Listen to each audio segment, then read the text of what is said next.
In 1924, in the far east of Siberia, near a place called Oymyakon, a Soviet Army reconnaissance patrol was making its way through the snow.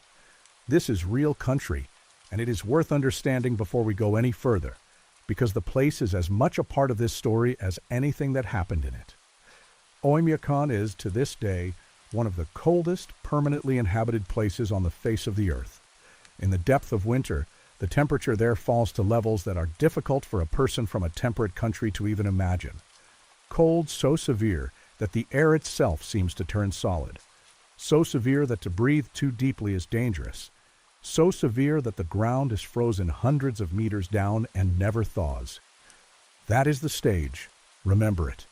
Everything that follows happened, if it happened, in that kind of cold. The patrol was surveying the region, and as the story is told, they stopped one day to make camp at the foot of a mountain. And it was there, back behind a stand of trees, half buried in the snow, that they found something they had not expected. An abandoned camp. Not their own, someone else's. They went to investigate, the way soldiers do, and they began to dig it out of the snow. And what they uncovered was the ordinary debris of people who had stopped here, and then for some reason moved on, or not moved on at all. Blankets, furs, coats, weapons, axes, a scattering of old coins, food, frozen solid. The remains of a group that had been here and had left all of this behind. And then as they cleared more of the snow away, they found the figures. 6 of them. 6 human shapes, dressed in the clothing of Siberian villagers. Caps, shirts, layers against the cold, right down to their underclothes. And for a terrible moment, the soldiers believed they were looking at 6 people who had died here and frozen where they sat. But they were not people. They were sculptures, figures made of ice, molded into the shape of human beings, and then dressed in real clothing. 6 ice figures, so carefully made that hardened soldiers mistook them at first for the dead.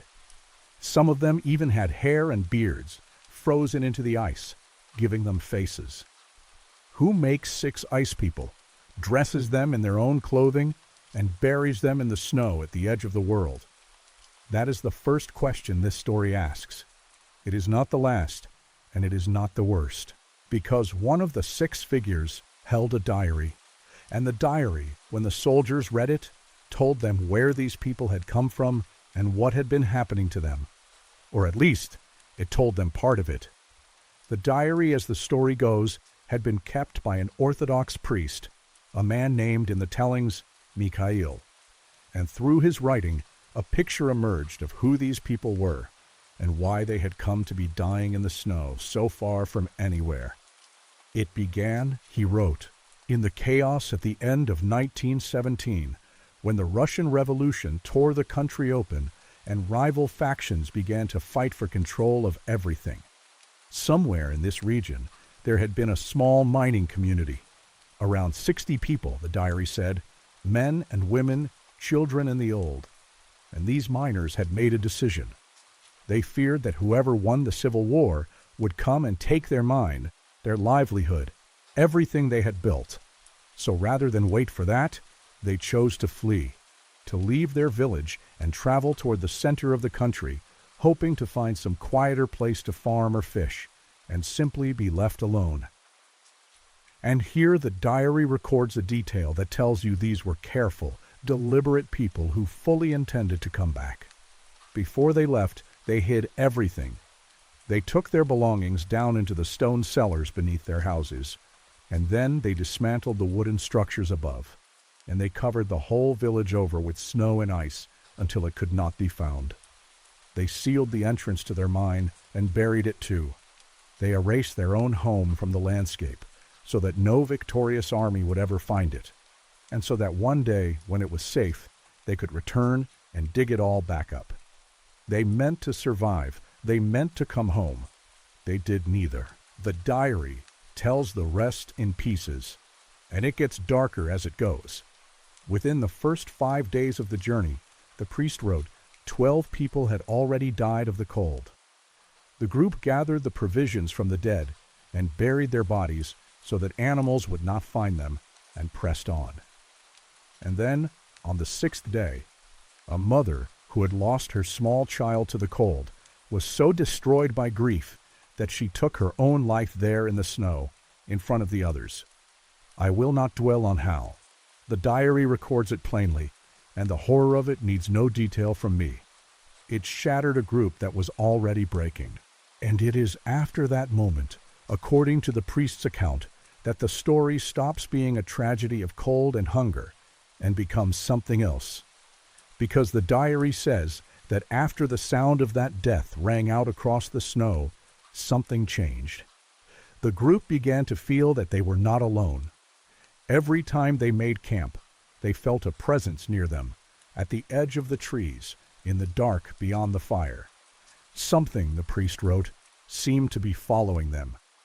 And there was a smell, a strange smell that came with the feeling, a smell that left people confused and disoriented, unable to think clearly, unsure of what was real. By the 10th day, he wrote, they had not even covered 30 kilometers. They were exhausted and starving, and some of them wanted to turn back. But the thought of retracing every frozen step they had already suffered through was more than they could bear. And so they went on, deeper into the cold, with the thing behind them. By the 15th day, whatever was following them was closer. The lights they had seen far off on the horizon, lights they had first noticed even back in the village, lights they described as though several suns were rising at once, those lights were no longer on the horizon. They were just behind the trees now, right behind them. And the strange smell was stronger than ever, which the priest took to mean that whatever it was nearly upon them. And there the diary ends. Mid-thought, mid-flight, the last entry, and then nothing. The soldiers, having read all of this, did what soldiers do. They went to check it. They retraced the route the diary described, back the way this doomed column had come. And they found, exactly as the priest had written, 12 people buried in the snow, the ones who had died in those first 5 days. That part was true. That part they could confirm with their own hands. But the rest of the group, everyone who had still been alive at the point where the diary broke off, those people were nowhere. They had not died along the route. They had not turned back. They had simply stopped existing somewhere between the last entry and the empty snow. The soldiers found the camp, and the ice figures, and the diary, and the 12 confirmed dead. Of the roughly 4 dozen people who should have been between those 2 points, there was no trace at all. Everything the soldiers recovered, the belongings, the bodies they could find, and the 6 ice figures, was taken back to the regional military base. And the village itself, the hidden one, the one the miners had so carefully erased and buried, was not found. Not then. It stayed lost under the snow for more than 20 years, until 1947, when a new community that had settled in the Oymyakon region, a community that, the story notes, had begun reporting strange lights of its own, stumbled onto the sealed mine entrance and the hidden stone cellars beneath the snow. They searched the abandoned place thoroughly, and they found no sign of the group, no indication of where they had gone, no evidence that any of them had ever come back. Now, I want to step out of the story for a moment, because you deserve honesty from me, and this is where honesty matters most. I cannot tell you that this happened. I can tell you that Oymyakon is real, and that it is genuinely, almost unbelievably cold, and that people really do live there at the edge of what a human body can endure.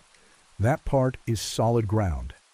But the tale of the fleeing miners, the priest's diary, the ice figures, the thing in the smell, and the lights, this is a story that has been passed hand to hand, told and retold, the way the best cold and frightening stories always are.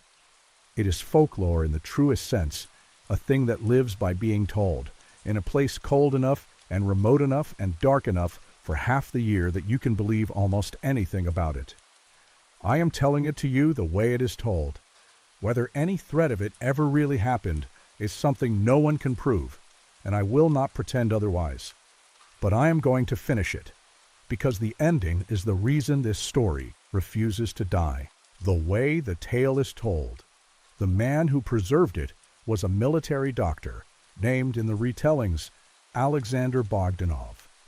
He was the one who spoke with the soldiers when they came back from that 1924 expedition, carrying the belongings and the bodies and the 6 ice figures. And he noticed, first, that the soldiers themselves were not right. They had come back disoriented. They spoke, all of them, about sounds and lights they had seen out in the Oymyakon country, and about a strange smell that had been with them there. The same smell, you will notice, that the priest had written about in his diary. Whatever the men had gone looking for, something had followed them at least as far as the edge of their own minds. And then the doctor examined the bodies. And this is the detail that has kept this story alive for 100 years.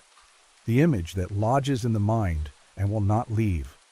From the outside, he found, the bodies were perfectly preserved, whole, intact, untouched, exactly as they should be in that cold. But when he opened them, there was nothing inside. No organs, nothing.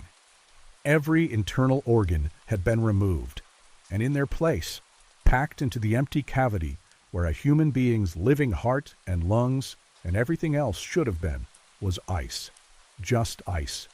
The bodies had been hollowed out and filled with it, and then frozen so perfectly on the outside that no one would ever have known, until someone looked within.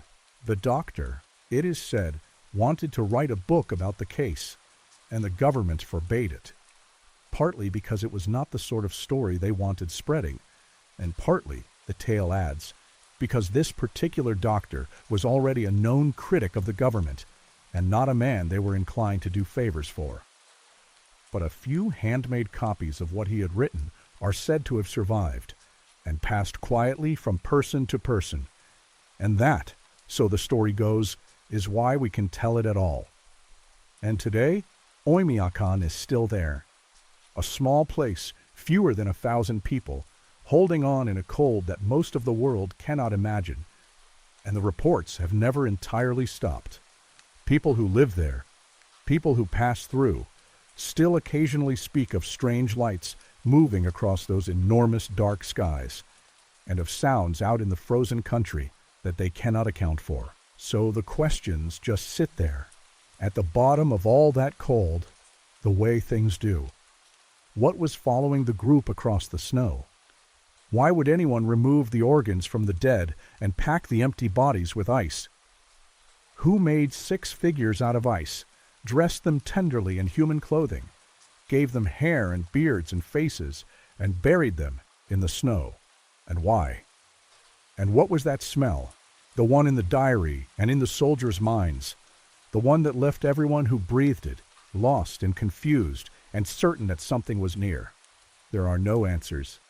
There is only the story and the cold that produced it, and a small town at the frozen end of the world, where the lights, they say, still come. Maybe it is all a tale. Probably it is all a tale. Stories like this grow in cold and darkness the way nothing else can. And Oymyakon has more cold and more darkness than almost anywhere on earth. But that is the thing about a place like that.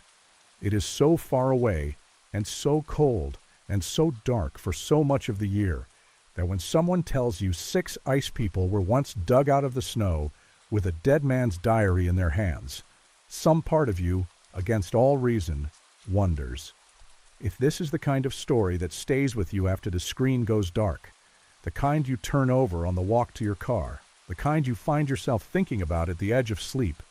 Then subscribe, because there is more of it coming. More frozen places, more lost expeditions, more stories that live in the cold and refuse to lie down. The cold does not care whether we believe it. It was here long before us. It will be here long after.